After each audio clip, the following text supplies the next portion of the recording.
stalwart returns, and a new addition to our home fleet is announced. Welcome to In the Loop.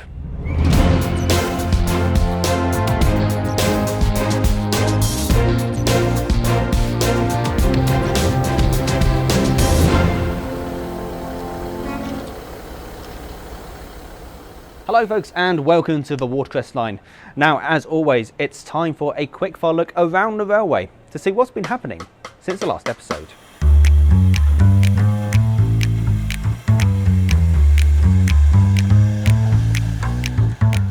You've seen what they can achieve. It's safe to say the team here at Ropley are brilliant at what they do, and now it is your opportunity to join them. We are taking vacancies for our teams here in the Boiler Shop, Carriage Works and Ropley MPD. I shall chuck a link in the description below, but do check out watercressline.co.uk for more information. Now over here in the Carriage Works, the coach we saw last time that's having the crash pillar work done, that's going quite nicely at both ends. They've currently done a few repairs and a bit of floor is ready to go in once these are done. They've also identified a little bit here. And potentially this is corrosion. What's happened is water's got in at the top, gone all the way down the side of the pillar and started eating away as water does essentially. So what they're going to do is cut away a bit more than they already have, do the repairs on the inside and then re-skin it, and hopefully that should solve some of the issues. Looking ahead to our autumn steam gala, exciting news as our first visitor has been announced, the A4 class Sir Nigel Gresley. You may remember that we used to have Bitten here for quite a while, so it will be great to see another A4 grace these metals once again. As always, do visit watercressline.co.uk for more information. And joining Sir Nigel Gresley, we have another powerful locomotive in the form of rebuilt Light Pacific Sir Archibald Sinclair, courtesy of our friends at the Bluebell Railway. It's certainly shaping up to be another incredible weekend as these locomotives take to the Alps. Well, a lot happening here at the Watercress Line.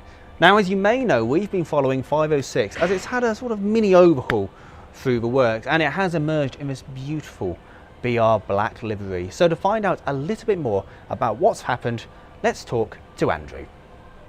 Hiya, I'm Andrew. I'm one of the boilersmiths / fitters here. And while 506 has been in the works, we thought we'd give you a quick fire look around what we've been up to. So the main reason we had to stop the engine was to do some repairs to the firebox. Unfortunately, this involved removing sort of 30 stays each side of the firebox, which meant we had to take it out of the frames to do so. If it had been higher up, we could have done it in situ, but unfortunately, as these things go, it involved taking the whole lot out. So all the pipe work had to come off and everything like that just to get the boiler out. Cladding, all that sort of stuff.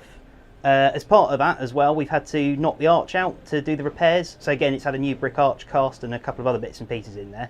It's now had a successful hydraulic test and steam test with the insurance inspector and is ready to roll pending test runs. So while the loco's been stopped, we've taken advantage and done some work to the bottom end. So all the coupling rods have been re-white metalled and remachined. The boxes have had their thrust faces built up or in some cases re-metalled completely.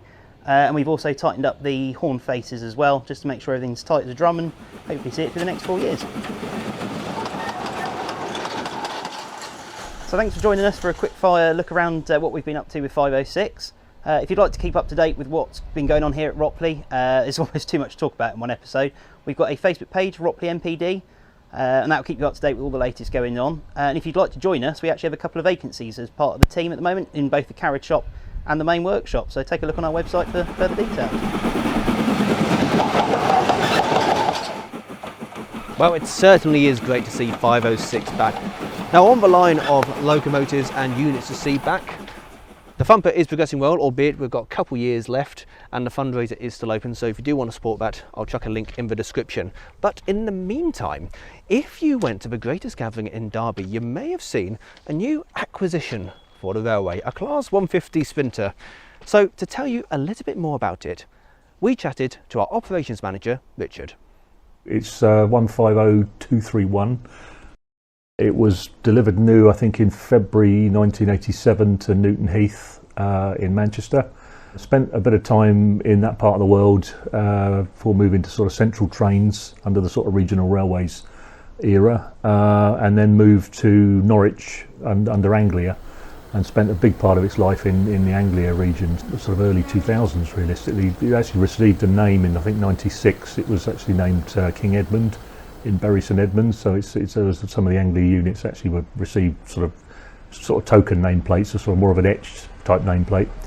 And then subsequently moved, it did a little spell on Silverlink on the Gospel Oak Barking services, and then moved to Transport for Wales, so spent a lot of its life in the Welsh valleys, working out of Cardiff Canton and in and around Swansea, Shrewsbury, all around that. So it's got around the map quite well over its time.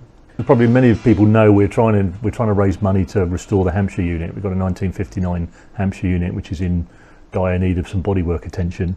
And realistically, if we had all the money available to do the job and start tomorrow, we're looking at probably 18 months, 2 years work to put that back into proper service. So really it was very much a sort of a sitting at home on a Sunday when there's nothing on telly, what can we find that will do the job of the Hampshire unit in that short term and basically fill that gap. So there was an initial conversation with a colleague, a fairly senior colleague in the rail industry who's quite a good supporter of us, to look at what might be available and look for contacts. And fairly early on, the 150/2s came up as coming off lease for Transport for Wales. They're just being replaced by more modern units. So they're basically, there's still some residual life in them, but they're effectively coming off lease. They're becoming surplus of requirements.